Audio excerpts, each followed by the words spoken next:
Hello Internet, and welcome to the Collective Arcana. We are a channel all about tabletop gaming. My name is Wyatt, and today we're going to be continuing our series on the Pathfinder 2nd Edition classes with the Magus.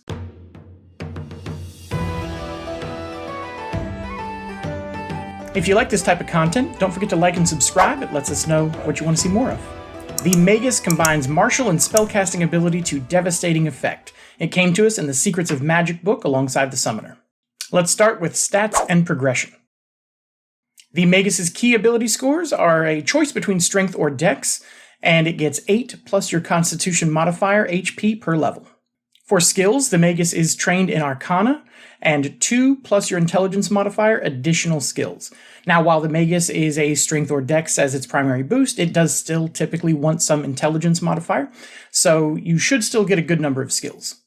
For Perception, the Magus is trained at level 1, and that progresses to Expert at 9th, where it caps.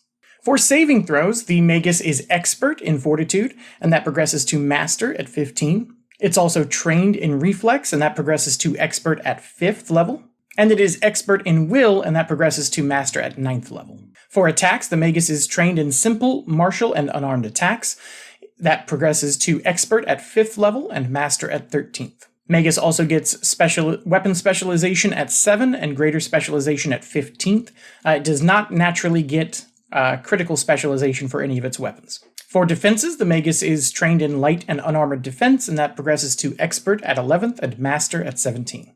The Magus is a prepared arcane spellcaster, and so it begins trained with arcane attack and DC. That progresses to Master at 9th, to Expert at 9th and Master at 17. Now, let's talk about what sort of abilities the Magus gets as it levels up. As a prepared caster, the Magus has a spell book, and it has 8 cantrips and 4 first-level spells to start, and every time you gain a level, you get to add 2 additional spells of any slot that you have access to.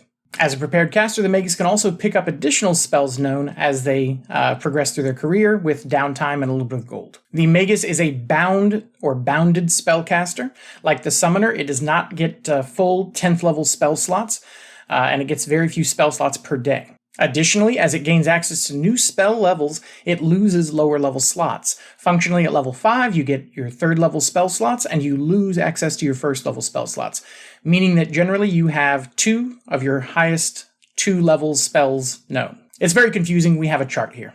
One thing to note, as a prepared spellcaster, the Magus, just because they're losing access to slots, does not mean that they're losing access to the spells they already know, because they can, as prepared casters, they can freely heighten a spell into any slot. Spellstrike is the Magus' signature ability. It's a 2-action activity that combines spell and weapon into one. You cast a 1 or 2 action spell that requires a spell attack roll, and you replace the spell attack roll with a weapon attack roll instead, and the effects of both the spell and the weapon are determined by your weapon attack roll. Meaning if the weapon attack crits, you deal damage from the spell as if it also crit. And if it misses, you have not only missed the attack, but you've also lost the spell. This counts as 2 actions for calculating your multiple attack penalty, but it does not factor in until after you've completed your Spellstrike. Now, thankfully, Spellstrike does work with cantrips, but it must be recharge. So you can spend an action to recharge, or you can cast one of your conflux spells. Every Magus subclass has a conflux spell. We'll talk about them in a little bit, but they are 1-action spells that are generally very beneficial to your fighting style, and also recharge your Spellstrike. There are some specifics to how Spellstrike interacts with multi-action spells, or spells that require saves and things like that. Generally speaking, anything that has multiple targets will only have 1, and you can use only up to the 2-action version, even if the spell has 3-action or even 2-round versions. Next up is the Arcane Cascade. This is a special feat that the Magus can enter after casting a spell or spell striking. They spend an extra action moving into the Cascade stance, which grants a small damage bonus that starts at +1, becomes +2 when you get weapon specialization, and +3 when you get greater specialization. Additionally, your hybrid study, your subclass, will also have some additional effects in your Arcane Cascade stance. So let's talk about those subclasses. Magus hybrid studies act as the Magus subclass system based on weapon and fighting style, and provides additional bonuses in Arcane Cascade stance, and really can sort of define how you play your character. The first up is Inexorable Iron. This is the big 2-handed weapon version, which gives temporary HP, and has a 1-action conflux spell that is a cone that damages and can knock down foes. Next up is Laughing Shadow. This is for one-handed weapons, either fencers or rogue type of a feel. It gives more speed, extra bonus damage against flat-footed targets, and a short-range teleport and strike conflux spell. Sparkling Targe is the shield-focused one. You gain shield block, you gain shield AC and reaction against spells as well as weapon attacks. Your conflux spell allows you to make an attack and raise your shield as a single action. One fun thing to note is that both this and a lot of the shield-focused feats for Magus work with the shield cantrip in case you want to go even more magical feel instead of having a physical shield. Starlit Span is the ranged subclass. It allows you to do your Spellstrike still as a melee or as a ranged option. The Conflux spell allows you to ignore range and cover on a ranged attack and imparts those bonuses to your allies. Twisting Tree is the staff-focused subclass, and it makes fighting with a staff a lot more attractive. It boosts the damage and adds the agile trait when you're using it one-handed, and if you use it two-handed, it adds the parry, reach, and trip traits. Cascade Stance allows you to switch your grip from one-handed to two-handed as a free action once per round. And the Conflux spell for Twisting Tree allows you to strike 2 different enemies in a single action. Whew, all that was level 1. The only other base level up that level up ability that the Magus gets is at level 7, it gets Studious Spells. With Studious Spells, you gain a small list of spells that are default, as well as a few additional that are that are specific to your hybrid study subclass, and you gain 2 lower level spell slots that start at 2nd level, jump to 3rd at 11, and at 4th level or 13th level, they jump up to 4th level spells, and that's where they stay for the rest of your career. These are not designed to be big, impactful spells. These are designed to be sort of the utility and maintenance kind of spells that you might expect a spellcaster to use with those lower level slots that the Magus normally would not get because of their bounded spellcasting. Now, let's talk about Feats and Builds. The first thing you may notice is that there's not an expressly unarmed subclass for the Magus, but the Spellstrike by default does work just fine with unarmed attacks, and there is a first level Arcane Fists feat that is very similar to most of the brawler type feats that other martial classes get, that allows you to ignore the penalty for lethal attacks and things like that. It also is going to work for ranged unarmed attacks as well, which means if you have Starlit Span and you can make ranged unarmed attacks, you can now Spellstrike with those unarmed attacks, which is very cool. One final note on Arcane Fists is that it's the only weapon specialization that the Magus can get without branching out into a dedication. The next thing you may note is that the Magus gets a nice mix of standards from both martial and spellcasting classes. Standard caster stuff, we get familiar and enhanced familiar, as well as cantrip expansion, which can be very beneficial on the Magus, since cantrips work with your Spellstrike. Having as many cantrip slots as possible means you have a lot more damage types to deal with, and may still find room for some utility cantrips that come up a lot in your campaign. On the martial side, you can also pick up Attack of Opportunity, which only seems fair since the Spellstrike does provoke reactions from enemies, so it's only fair if you can dish them back out yourself. There's also a variant of the Raise a Shield action that also works with the shield cantrip, as well as a feat that lets you use a book, such as your spell book, as a shield, granting it hardness and interacting with other shield feats and abilities from the Magus and theoretically from other places as well. You can upgrade your Spellstrike by adding splash damage, or even a proper swipe to hit multiple enemies, or you can expand your options to include spells that don't normally qualify for Spellstrike, like save spells, for example.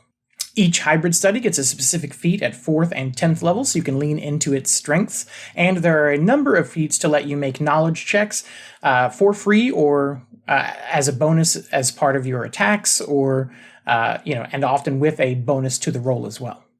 This is especially good for a Magus because, again, your Spellstrike combined with your cantrips means you have a wide array of damage types that you could, trigger a weakness on. So having those knowledge checks to know both what enemies are, weak or resistant to, and then also knowing potentially if a creature is going to have a reaction if you get in close and try to Spellstrike. So having those knowledge checks on a Magus is very good. Other interesting options are parrying spells or upgrading your Arcane Cascade to instantly apply a protective spell effect like Stone Skin, Fire Shield, or even Blur. There's also a nice focus spell that you can pick up that is basically a sort of light version of the haste spell. At your highest levels, the Magus can dispel with its Spellstrike. It can share its Cascade effect with nearby allies. It can become permanently hasted to better recharge your Spellstrike and use it every round, or even gain a Whirlwind Spellstrike ability to hit any enemy within range. Overall, there's a lot of varied options here, many of them not just potent, but also extremely flavorful, which is, really what you want. And build-wise, it's hard to say that there's a wrong answer besides, just making sure that you're playing to your party's strengths or filling a gap in their weaknesses. The Magus allows some very broad concepts. A few notes to make. Don't forget, if you're a Starlit fan, you can still make melee spell strikes. I see that missed quite a lot. And it's very versatile in that way, but it lacks the unique cascade bonus. Spellstrike is generally best used with cantrips. It can be tempting to blow one of your high-level spells to get a really strong Spellstrike effect, and there are certainly maybe scenarios where that is the best use of it. But your limited spell slots mean that usually you want to be using your cantrips for your spell strikes and saving those slots for more lasting buffs or utility options that your skill checks and stuff like that can't help you with. And combined with how cantrips scale, that means you're going to be doing just fine damage. Oftentimes the difference between a scaled cantrip and a spell slot, is generally not going to be more than about 20% damage, which is that worth one of your 4 high-level slots a day? Probably not. The other thing is that the Magus has a relatively, light on HP sort of build. So again, having those buffs to increase your survivability, especially when you may be provoking reactions in melee combat, are very, very attractive. In addition to the buff and utilities, if you just find those too boring, Secrets of Magic did bring us quite a few excellent Gishy sort of spells, like Call to Lightning for a magical damage boost with a duration. A gap closing spell like Blazing Dive and Blink Charge are great on a Magus. It's a great way to initiate and have that Magus feel without using your Spellstrike, which means it's charged up and ready to go next round. Now, if you've watched all this and it's stuck in your craw that the Magus is provoking reactions from its Spellstrike, I understand, but I think it's actually a fun extra layer to the character. It's obviously a limitation and obviously part of the power budget to make room to allow all the things that we asked for in the feedback, but don't take it as just a nerf for nerf's sake, because it plays very well into the Magus as this sort of thoughtful, intelligence-based pseudo kind of martial, in that, you really want to, as I said, be using those recall knowledges and things like that, and all this just to get the most out of your class. And I think that having to play smart and not just spam Spellstrike over and over, even against, certain types of enemies, makes sense. You should be playing smart on this martial class. If you just really don't like it, there are some tools at your disposal. You can get steady spell casting to at least make sure that you're less likely to lose your casting of the spell that provokes, including spell striking. There's also Arcane Cascade that works not just with Spellstrike, but with a regular spell. So you can use that to get a buff before you enter combat, and then move in and just rely on that little bit of extra Cascade damage and your regular, pretty decent martial damage. Even without Spellstrike, the Magus is not a bottom-tier damage-dealing class. It's about on par with most things that don't have huge extra dice. So a non-critting fighter, you're going to be matching alongside that. War priests and things like that are monks, you'll probably be out damaging monks, so don't think that you have to be spell striking to be making an impact. Obviously, it's your best case. You want to be using it as often as you can, but don't get yourself in a bad situation just because you're itching to roll those extra dice. Finally, if you want some other options in combat besides Spellstrike, pick up a fighter or appropriate fighting style dedication that fits your theme, and that'll give you options beyond Spellstrike for unique attacks and things like that when you don't want to provoke, but you want to have a bigger impact. Other good dedications are Witch or Wizard to get more spell slots that synergize with your prepared Arcane. There's also the Eldritch Archer if you're a non-Starlit span Magus and you want to have a ranged Spellstrike option. Eldritch Archer has a sort of bootleg Spellstrike that you can pick up that works with range attacks, as well as some extra cool feats, and it also gives you some new spell slots. Finally, the Magus's relatively small number of skills and its propensity to roll investigation or to roll recall knowledge checks might make Investigator or Rogue attractive options. Rogue's sneak attack is a nice boost, especially on the Laughing Shadow, and Rogue feats are just fantastic for anyone who can get their hands on them. While the Investigator plays up and gives you bonuses on those all-important recall knowledge checks, And devise a stratagem is a great way to know if now is the time to blow that high-level spell slot on a Spellstrike. So what do I think? Well, if it wasn't obvious, I'm a big fan of the Magus. I think the 2E Magus does a great job of capturing the 1E Magus's feel, and it interacts very well with the 3-action economy for a class whose bread and butter is eating 2 of its actions on a given round. And that's just because it gets so many options for unique activities, and it's such a broad chassis to apply dedications to. You know, for example, while the Magus doesn't make a great frontline tank on its own due to its lower HP, its broad build options for dedications allow things like Sentinel or Bastion to be, sort of taped on top of it, and can certainly help it get up close and personal without having to worry so much for its own safety. And that's what it really keeps coming back to with the Magus is I think it's a very versatile class that can sort of pinch hit for various roles within the party between its own class as well as, again, the applications of dedications to it. It would have been a very easy trap for them to make it so that Spellstrike just did not play well with other activities, same with Arcane Cascade, but instead they made it so that it worked very common sense, and there's not a lot of rug getting pulled out from under you when you're trying to figure out how things are going to interact with your base class. In fact, spellcasting dedications used to seem like the go-to because of how few spell slots the Magus got, but the final build gave us a lot of tools for just sort of passively casting spells, and that opens up, if you feel like you want to do a more martial bend, I think that martial dedications are going to be really good on the Magus. In fact, I've seen a really great Mauler Magus build that was very fun. My only real complaint right now with the Magus is that it's a little short on the number of feats that it gets. And that's even an odd complaint to have because for most people, they're going to be looking at all these feats and wanting all of them, and they're going to feel like they don't have enough feats in their budget to take all the ones that they want.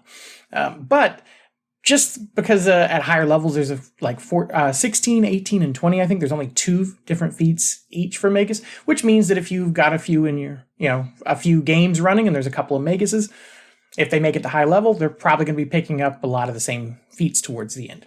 And that's not a bad thing, especially with how broad the subclasses and all the feats are leading up to it, but it definitely doesn't feel great. But hey, it's only been out for less than a year now, so I'm sure we're going to see more added. We've already actually had a couple added. Knights of Last Wall got a couple that fit in, and I think elsewhere as well. So my final verdict is the Magus is a dynamic spectacle of a class that is sure to have a big impact on most combats that it finds itself in. And most importantly, it really delivers on the pitch of the class, which is a melee martial caster hybrid. We've got a lot of ways to sort of build Gishes, but as of right now, none of them come close to working as well and as fluidly and interestingly within the system as the Magus does. And that makes sense. It's what it's designed to do. It is the de facto Gish class for Pathfinder 2nd Edition.